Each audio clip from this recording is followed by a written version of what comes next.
Proverbe chapitre 24. N'envie pas les gens malfaisants et ne recherche pas leur compagnie. Ils ne pensent qu'à agir avec violence et ne parlent que du mal qu'ils vont faire.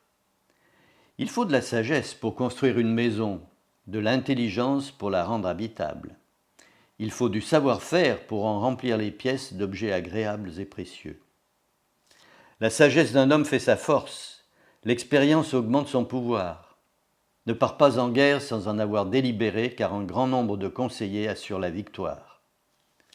Les données de la sagesse sont inaccessibles à l'imbécile. Qu'il ferme la bouche quand on discute des affaires publiques.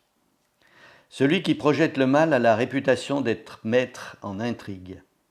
Les machinations d'un sot sont toujours coupables, et celui qui se moque de tout se rend odieux.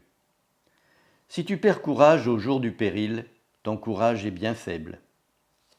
Efforce-toi de sauver les condamnés à mort, ceux que l'on traîne injustement au supplice.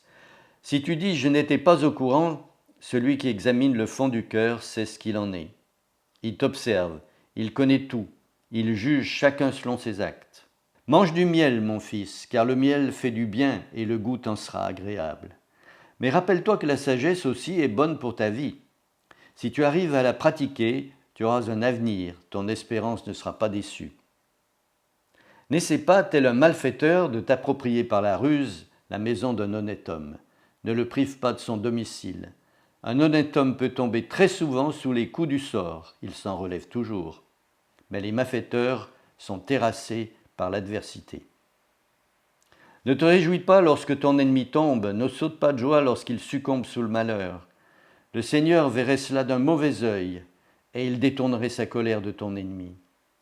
Ne t'excite pas au sujet de ceux qui font le mal, n'envie pas les méchants, ils n'ont aucun avenir, leur vie est comme une lampe qui s'éteint. Mon fils, respecte le Seigneur et le roi. Ne t'associe pas à ceux qui veulent tout changer, car les novateurs peuvent être anéantis soudainement, et qui sait quel désastre le Seigneur et le roi peuvent susciter contre eux. Voici ce que des sages ont encore dit. Il n'est pas bien de juger avec parti pris.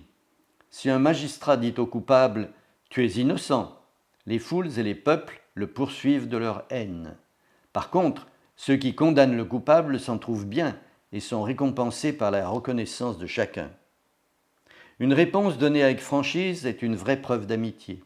N'envisage de bâtir une maison qu'après avoir terminé tes travaux au dehors et préparé tes champs pour la récolte. N'accuse pas ton voisin sans motif.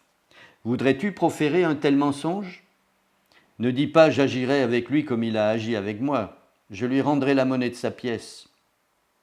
Un jour, je suis passé près du champ et de la vigne d'un homme paresseux et à la tête vide. Des ronces et des mauvaises herbes poussaient partout, le mur de clôture était écroulé. J'ai réfléchi à ce que j'avais vu et j'en ai tiré la leçon. Tu dors un peu, tu t'assoupis un petit moment, tu restes étendu en te croisant les bras. Pendant ce temps, la pauvreté arrive sur toi comme un rôdeur, la misère te surprend comme un pillard.